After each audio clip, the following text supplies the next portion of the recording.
Acid हल्ला पीडितेच्या मदतीसाठी सरकार सरसावले. नमस्कार, आपण पाहत आहात झुंजार न्यूज चॅनल. अहिल्यानगर जिल्ह्यातील संगमनेर तालुक्यात झालेल्या एका धक्कादायक घटनेने महाराष्ट्र हादरला आहे.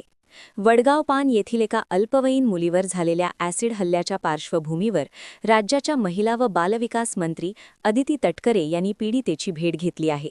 या भेटीत त्यांनी नेमकी काय ग्वाही दिली आणि पीडितेच्या प्रकृतीची स्थिती काय आहे, पाहुयात या सविस्तर रिपोर्टमध्ये. संगमनेर तालुक्यातील वडगाव पान येथे एका अल्पवयीन मुलीवर ॲसिड हल्ला झाला. या घटनेने संपूर्ण परिसरात संतापाची लाट आहे. लोणी येथील प्रवरा रुग्णालयात उपचार घेत असलेल्या या पीडित मुलीची रविवारी महिला व बालविकास मंत्री अदिती तटकरे यांनी प्रत्यक्ष भेट घेतली. यावेळी त्यांनी मुलीच्या कुटुंबियांशी संवाद साधून त्यांना धीर दिला. पीडितेच्या प्रकृतीची स्थिती: सध्या प्रकृती स्थिर आहे.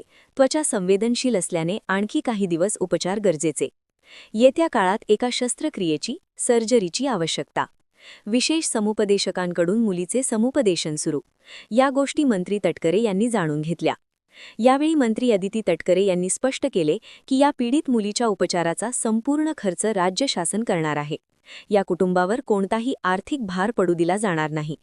तसेच मनोधैर्य योजनेअंतर्गत तातडीची मदत म्हणून 1 लाख रुपये दिले जाणार असून विक्टिम कॉम्पेन्सेशन स्कीममधून 3 लाख रुपयांची मदत आधीच देण्यात आली आहे. मंत्री तटकरे म्हणाल्या की ही घटना अत्यंत निंदनीय आहे. सरकार पीडितेच्या पाठीशी खंबीरपणे उभे आहे. आम्ही पोलिसांच्या सतत संपर्कात आहोत. आरोपीचा शोध घेण्यासाठी तपास यंत्रणा वेगाने काम करत आहेत. पीडितेच्या पुढील शिक्षणाची आणि आरोग्याची जबाबदारी प्रशासन पूर्णपणे पार असल्यामुळे आणि तिची स्किन फार सेन्सिटिव्ह असल्यामुळे अधिकची काळजी ही तिच्या सर्व उपचारांमध्ये डॉक्टर्स असतील, प्रशासन असणे घेत आहे.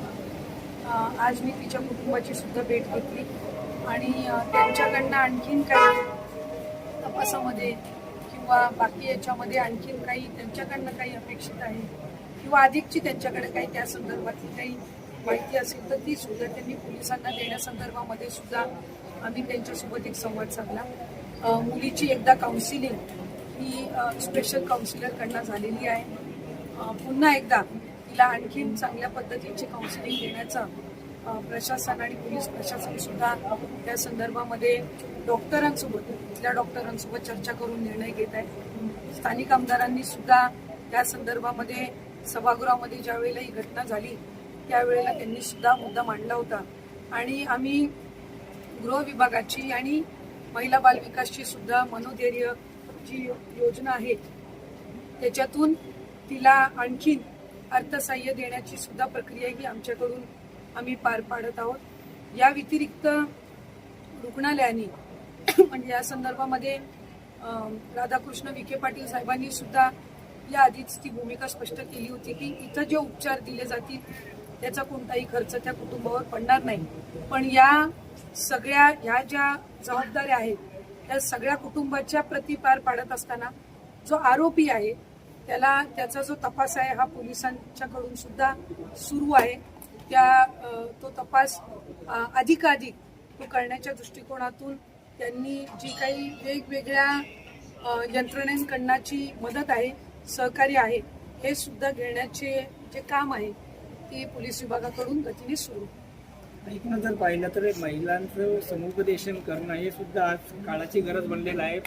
बंधू अशोक खराच्या बाबतीत पाहिलं तर अजूनही अनेक महिला समोर येताना दिसत नाहीये. काय महिला बालकल्याण विकास आपण पाहता कशा पद्धतीने यात महिलांना अजून हे करण्यात येईल? नाही, याच्यामध्ये तर पुढच्या कालावधीमध्ये शासनाच्या वतीने अंधश्रद्धा निर्मूलन आणि त्या संदर्भातली जनजागृती विशेषतः महिलांमध्ये आणि बालकांमध्ये ही करण्याच्या दृष्टिकोनातून काही विशिष्ट पावलं ही आम्ही राज्याचे मुख्यमंत्री देवेंद्र फडणवीस साहेब यांच्या आणि मंत्रिमंडळाच्या इतर जे वरिष्ठ सहकारी आहेत, मी उपमुख्यमंत्री असतील यांचं सुद्धा त्यामध्ये आम्ही मार्गदर्शन घेऊन करण्याचा आमचा प्रयत्न राहील.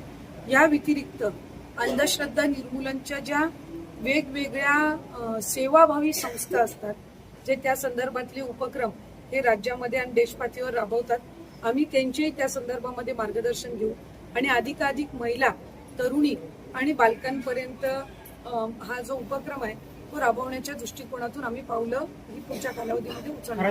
या प्रकरणातील आरोपी अजूनही फरार आहे. पोलीस अधीक्षक सोमनाथ घारगे यांच्या मार्गदर्शनाखाली विविध पथके आरोपीचा शोध घेत आहेत.